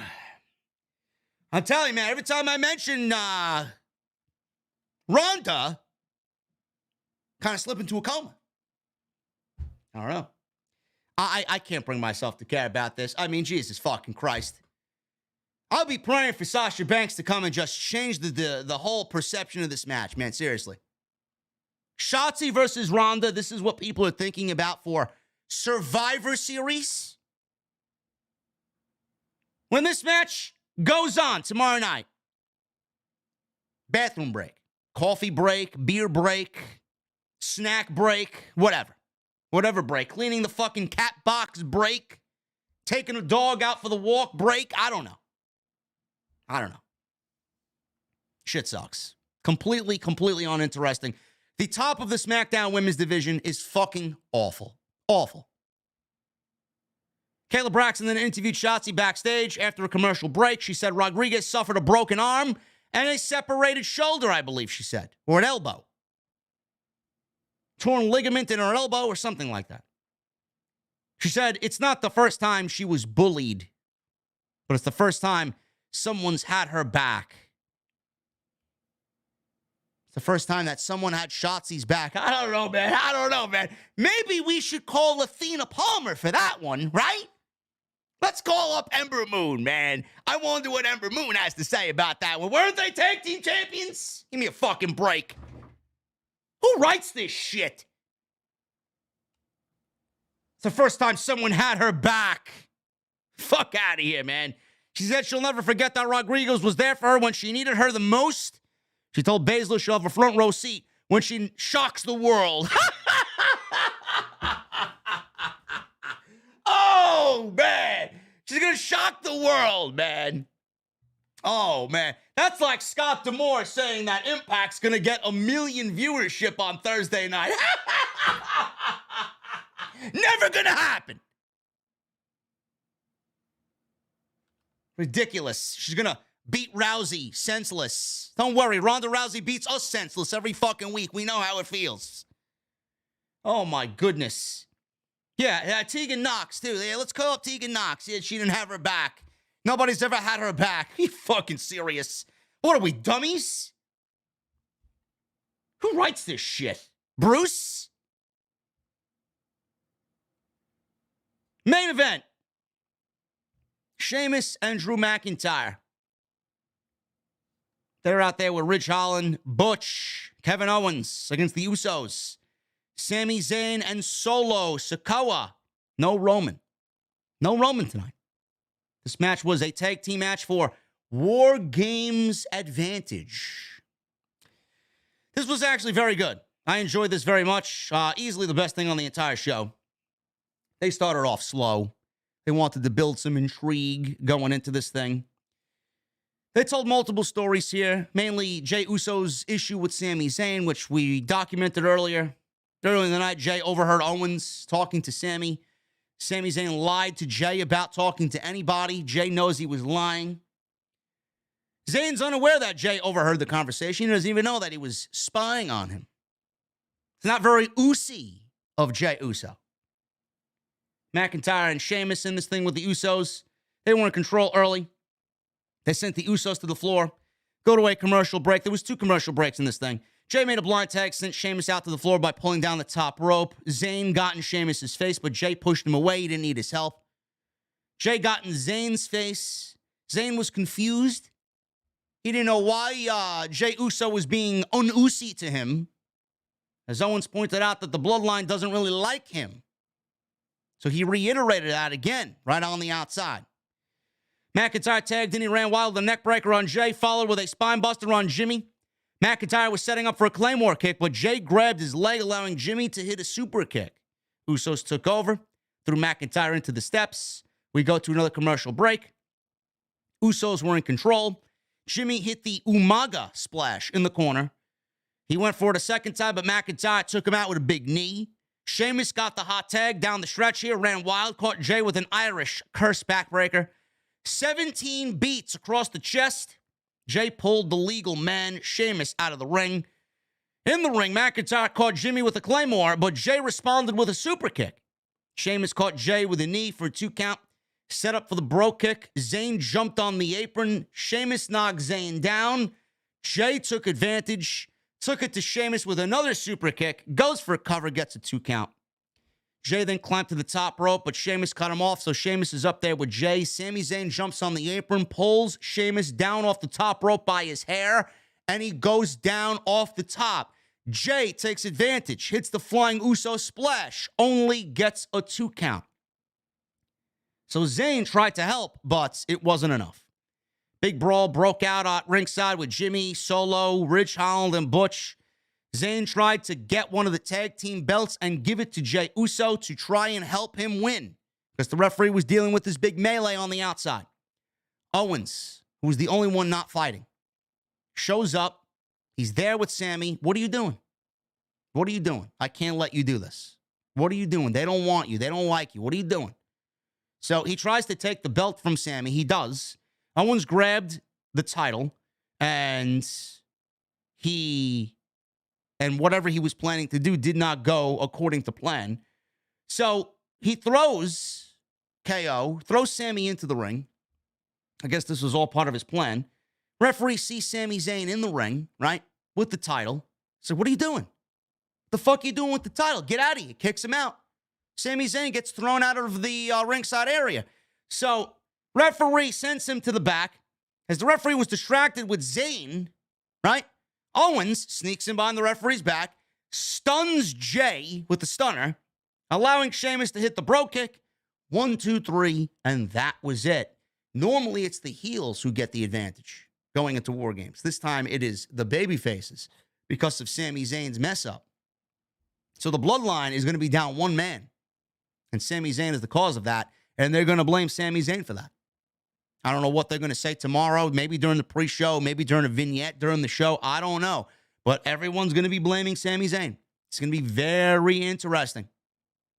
Are they going to back Sami Zayn? Are they going to fault Jey for spying on him, for colluding? Or not colluding, but taking it upon himself to try and find something in Sami Zayn's game and find the flaw there and get him out, right? But he did lie. I don't know why he lied when a live camera was there, but he did lie. But are they going to back Sami or are they going to back Jey Uso? Because they know Jey Uso's got a vendetta out for Sami, and they know Sami's been loyal. Sami's been very loyal. But are they going to start thinking that Sami Zayn is going to turn on them? Going into a match like this, you know, the Bloodline, they're going to really show you why they are the Bloodline. Sami Zayn's not blood. If they have any distrust in you, goodbye. So they may actually use this to turn on him in the match. We may see it all happen tomorrow. There are going to be several stories coming out of this match. Several. The Sami Zayn, Kevin Owens dynamic. The Sami Zayn, Jey Uso dynamic. What's going to happen with Sami Zayn and the Bloodline? Are they going to kick him out tomorrow? Is the Bloodline going to show that they are the Bloodline? Are they going to get rid of Sami because they fear that he's going to turn on them and cost them the match and give the match to the Brutes? We may get Roman getting not one but two opponents out of this entire thing. Roman needs opponents going into WrestleMania season. We may get Roman versus KO. We may get Roman versus Sheamus. We may get Roman versus Drew McIntyre again. Roman has three guys in this match that he could realistically go up against before we even get Roman into WrestleMania. There's a lot going on there. A lot. I can't wait for this shit. This is going to be tremendous. And the reason why I'm so excited about this is not because of War Games. It's not because of the cages and the intensity and the fucking physicality that we're going to see. It's going to be something that you have not seen in a long time. And remember when we first got those couple of Hell in a Cell matches for the first time ever?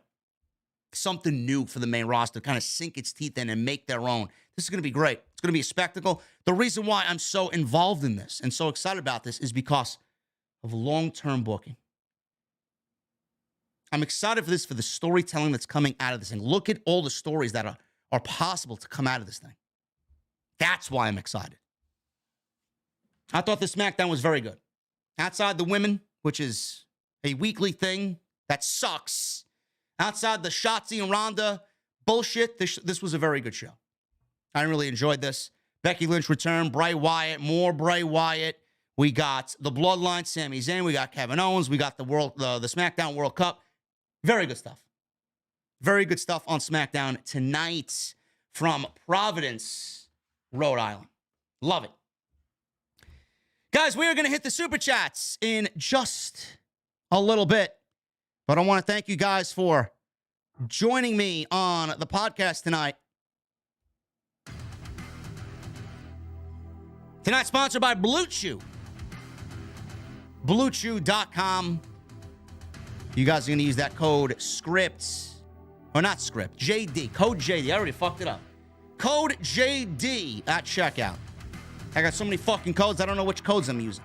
BlueChew.com. Code JD at checkout for your free sample. Guys, it's getting fucking cold out there. It is getting cold out there, man. But that doesn't mean the temperature's going to drop in the bedroom. That's where Blue Chew is going to come into play, man. Confidence also can take you far in life, man. That's why I'm the #1 goddamn fucking show in the entire community, man. Confidence. You believe in yourself, you believe in your brand, you make it happen. That confidence can also help you in the bedroom, especially when it comes time to step up to the plate. Blue Chew is a unique online service that provides active ingredients. Same as Viagra and Cialis, but in chewable tablets at a fraction of the cost. You can take them anytime, day or night. You can plan, be ready whenever the opportunity arises. The process is very simple. You're going to sign up at BlueChew.com. You're going to consult with one of their online licensed medical providers. And once you are approved, you're going to receive your prescription within days. The best part is all done online. So no visits to the doctor's office, no awkward conversations, no waiting in line at the pharmacy.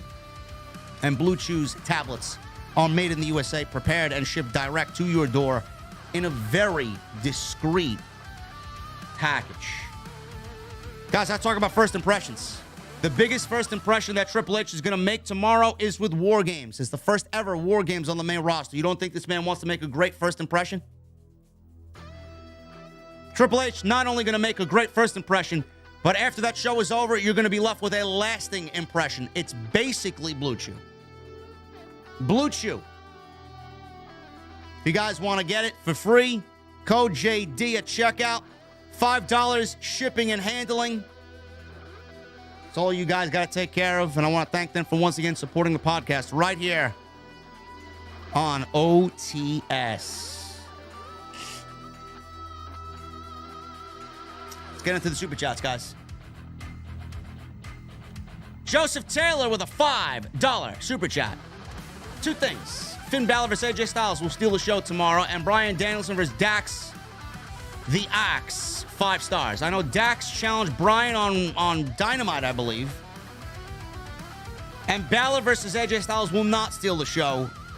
War Games, bro. I don't know if you realize that we're getting War Games tomorrow. Should be a great match, though. Michelle Moran with a $2 super chat. ROH pay-per-view could be the death of the Blackpool Combat Club if Y2J wins. Yes, I heard about that. Claudio Castagnoli versus Chris Jericho is the main event for Death Before Dishonor. Oh, no, it's not Death Before. It's Final Battle. Final Battle. Jericho versus Claudio for the Ring of Honor title. If Claudio loses, he joins the Jericho Appreciation Society. Rathuel with the $2 super chat. I diagnosed Strowman with mental retardation. Come on, bro. Why do we got to call the man a retard, bro? We couldn't be civil and just call him stupid.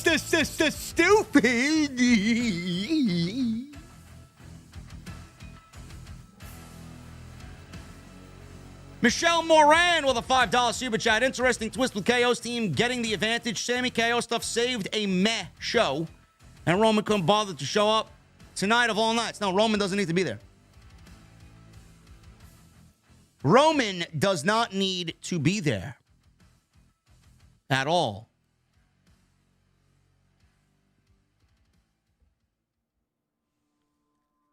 Dom Wapo. Great to see the man, Becky Lynch, back to give the division, SmackDown Women's Division, the star power it desperately needs. Hashtag OTS for life. Dom, Becky is a Monday Night Raw superstar. Becky's going back to Raw after this is all over. But yeah, SmackDown desperately needs stars in its division.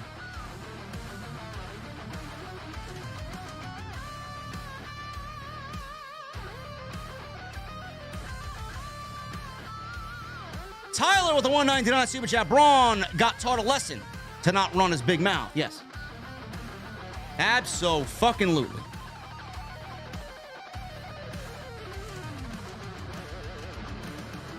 Cody Snyder with a $2 super chat. Can I get a let me at him, Scoob?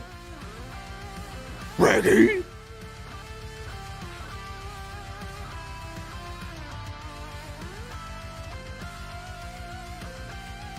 Not today, Jay with a $4.99 super chat. I still honestly believe Sasha is being saved for the Rumble. Maybe. Pardon me for wanting the uber beautiful Mercedes Varnado back on television, man. Fuck me, I guess, right? Q, the content guy. $4.99. What's up, JD? I feel like if Sasha and Naomi don't show up tomorrow or at the Rumble or even Raw after Mania, they might be done. I hope that's not the case. We're gonna get them, bro. I don't know when. All I said was I'd be shocked if she's not in Boston.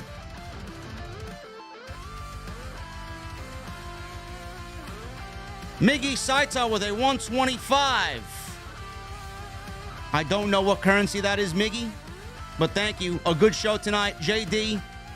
And finally got a PS5. Congratulations, bro. I know they're still very hard to come by. I got two, but who's counting? Who's counting? I got one here and I got one in my place in Jersey. Tyler B with a $10 super chat. I always appreciate the reviews, JD. Can you see Andrade returning to join Zelina's faction? I cannot see Andrade back on AEW television. I know Andrade's suspended. I don't know. Maybe Andrade got his release. Who the fuck knows? It's not like Tony Khan's gonna tell us.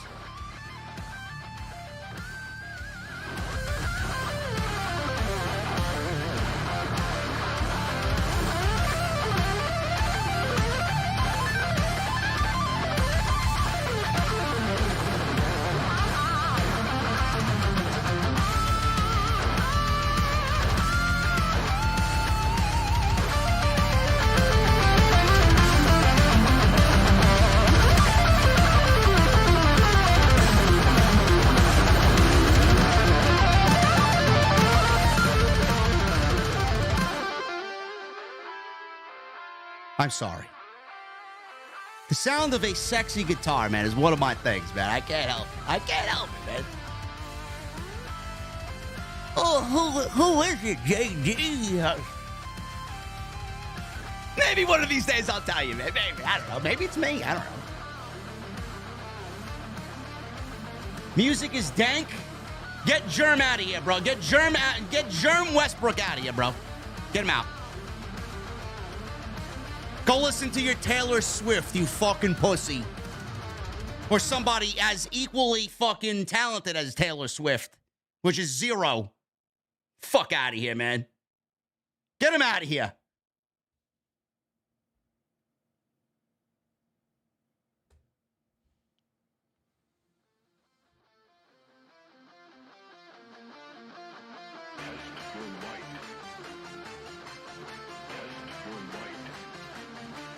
I don't give a fuck if dank is a bad word or if it's a good word, man. It doesn't sound good to me. Get him out.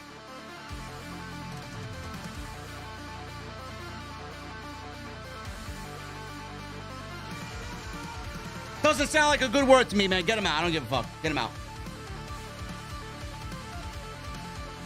Dank is a good thing. I keep him. Don't ban him. Don't get him out of here. Just Germ, I'm sorry, bro. Listen, man. I'm out of touch, bro. I'm sorry. Get him back in. Get him back in here. Come on, bro. Get him back in. Serve him a cold beverage. I'm sorry. Okay? I don't know. The fuck do I know, man? I don't use this slang. Get him back. Get him a triple of the Jameson Crested that I got in my mother's basement. You're gonna have to go down to the basement, man. You gotta go get it, okay? Just get him in. Come on. Dank. Who uses dank? What the fuck does it even mean?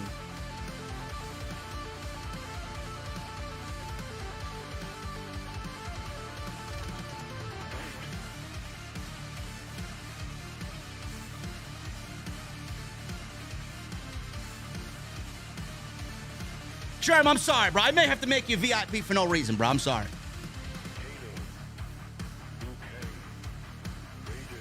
Cake with a $2 super chat. Top Jabba never recovered from Nick Jackson. Nah. Basic with a $4.99. You know, I'm glad I'm not the only one that don't know what the fuck dank means. Basic with a $4.99. Bring back the Hurt Business and have that faction absorb Hit Row. MVP might be their saving grace.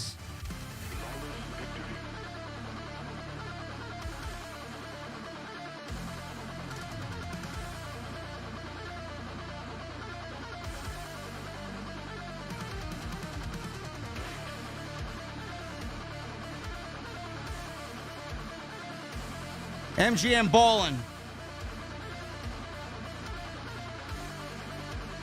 Germ, when you get back, bro, after 300 seconds, I want to see you back in the chat, bro.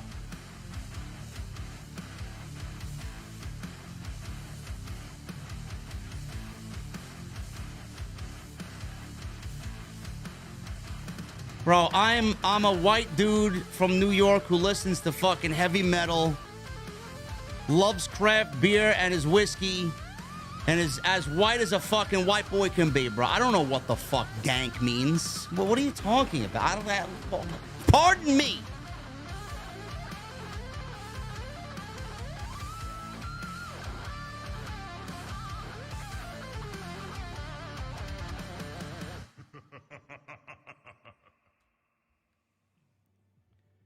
Basic. Nah.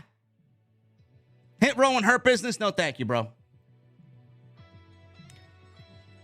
Oh, it's a California stoner term. Oh, I'm sorry. There you go, man. Totally not me, man. MGM Bowling with an $4.99 super chat. A stream about supermarkets more entertaining than a stream about mid-pack wrestling. Yeah. Absolutely. I probably, with that 10 minutes we talked about Caldor and all these non-existent places to shop, it was probably more entertaining than what Fightful does on Thursdays with their Impact reviews that get 30 viewers. And their terrible, no personality having co-hosts. I'm sorry. I'm trying to be a nice guy. Listen, bro, I'm sorry. I'm sorry. I'll do better. At least we've kind of reeled in the Denise thing. Denise is sweet, man. I love Denise, man. Denise is my new favorite fucking podcaster, man. I love it. Now I listen to Shayna Baszler, I listen to Don Tony, right? And we got Denise right there, man. Top 3, you know? Whatever.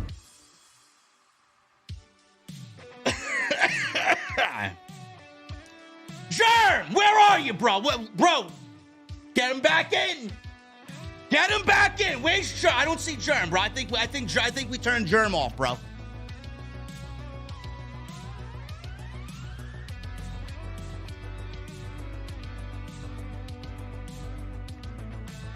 JDC Biggins with a 206 super chat. Hope you all had a great Thanksgiving. Yeah, what's up, man? What's up, man?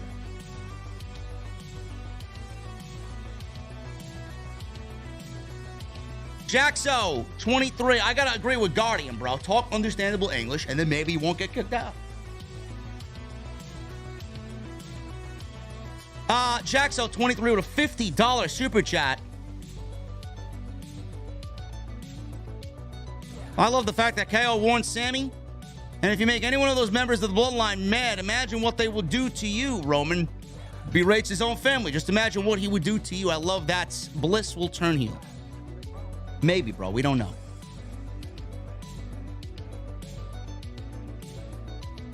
Maybe. Yes. JDC Biggins. He nailed it, man. When I hear someone say dank, I would think it smells like shit. Right?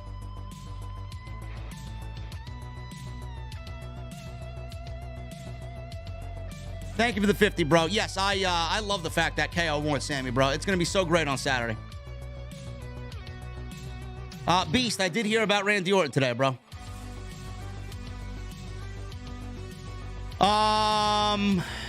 Jaxo with the $2 super chat. War Games will be awesome. Yes, indeed. JDC Biggins with the $2 super chat. Raw be good. For the love of God. Love you, OTS fan. Jaxo23 with a $10 super chat. I love the Bloodline theme. Also, I don't want this, but SmackDown Women's Division needs star power, and we need Charlotte Flair. No, we don't need Charlotte Flair, man. I'm getting sick already.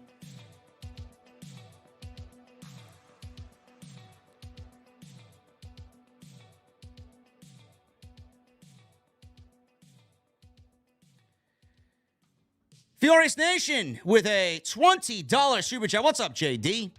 How was your Thanksgiving, bro? It was all right, bro. Took it easy. I took it easy. After the stream on Thursday, man, I took it easy. I didn't overindulge. I had one drink, which I had at the end of the evening. Went to bed early. Went for a 3-mile walk in the afternoon. Played some Pokemon Go. Did a couple of Pokemon Go raids. Got up early today and did some Black Friday shopping.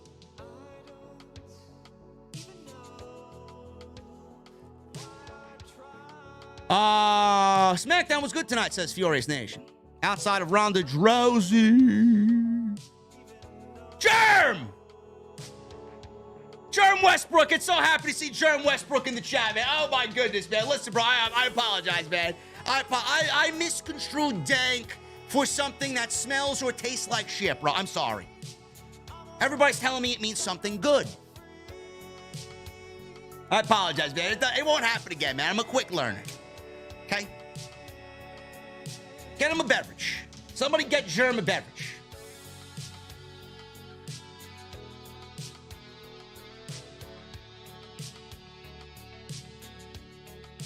SmackDown was good outside of Ronda Rousey. Ronda's so bad on SmackDown was decided to come off for ASAP. Thoughts on adding Tegan, Sasha, and Naomi to SmackDown? Yeah. I think that'd be great. Yes. On Wednesday, I was with Evil Genius training, and I literally walked with him to GNC to go buy some stuff that's going to get me ready for our next session, and I walked back and I played Pokemon Go the entire way. He probably thinks I'm a geek, but I got problems. What the fuck do you want? When I want to get something, or I want to conquer something, man, I'm going to do it. No matter what it is. Yeah, Furious, I think Tegan, Sasha, and Naomi would be an absolutely beautiful thing on SmackDown. Relic with a $5 super chat. Hey, boss man, I hope you had a fantastic Thanksgiving. Likewise, brother. And a good week thus far. Can't wait till War Games. Are you doing a top 10 matches of 2022? Maybe. I may actually, what I may do this year, I actually may leave it to you guys. I may actually do some sort of OTS VIP polling. I may leave it up to all the VIPs. I'll pick some categories. I'll see what everybody else is talking about, and I'll kind of do my own thing on OTS, and I'll leave you guys to vote. And then we'll have a big live stream, and we'll talk about it. I think that's a good idea. Let me know what you guys think about that. Daniel Rodriguez becomes a new member. Daniel Rodriguez, what the fuck are you drinking, bro?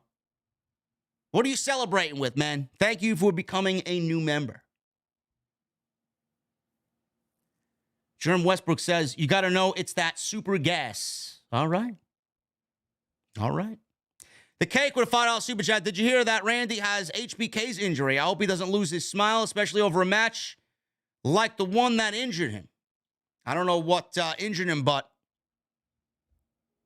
people in WWE are very skeptical of Randy even coming back, man. This may actually force Randy to retire, which is a shame because we all love Randy.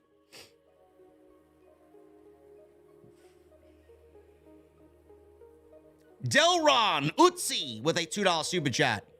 JD, I can't wait for the AEW game. I can't either. That's going to be our new Tuesday night thing.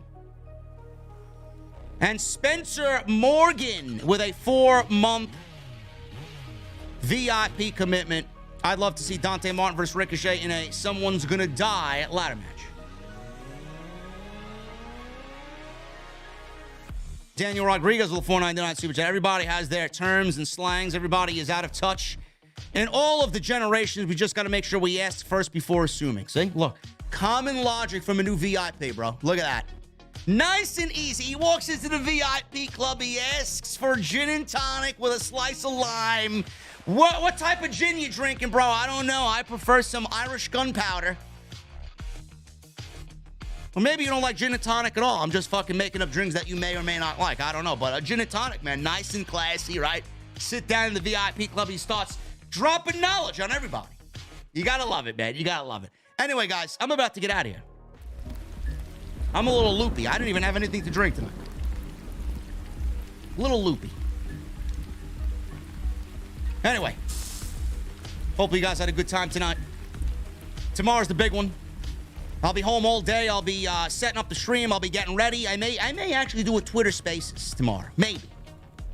So make sure you guys follow me on Twitter, at JDfromNY206. It's Twitter, Instagram, TikTok, Cameo. Links are down below. Go check out the live stream from yesterday, man. Awesome live stream. There was a, I forgot, Furious Nation with a $20 super chat. He says, also, your rant on NXT's current state yesterday on OTS was gold, man. You're not the only one who dislikes the current NXT. You can tell Triple H ain't in charge of this current NXT when you have Scripps revealed as Reggie. Thank you, Furious. I almost missed that, bro. Yes, go check that out. We have a big rant on NXT on that show yesterday, so go check it out. And a lot of logic in the Punk and Kenny Omega situation, the Elite Kenny Omega situation, and what they did on Wednesday. We talk about it all, man. Great show. Go check it out. Anyway, guys, Survivor Series tomorrow. I'll be live. We're going to have the music blasting in the venue. We're going to have a good time. It's War Games. I'm excited. You guys are going to be excited. The venue's going to be 5,000 deep. It's going to be great. And I need that music on max. War Games tomorrow. OTS live on YouTube. Have a great night, guys, and I'll see you tomorrow for Survivor Series.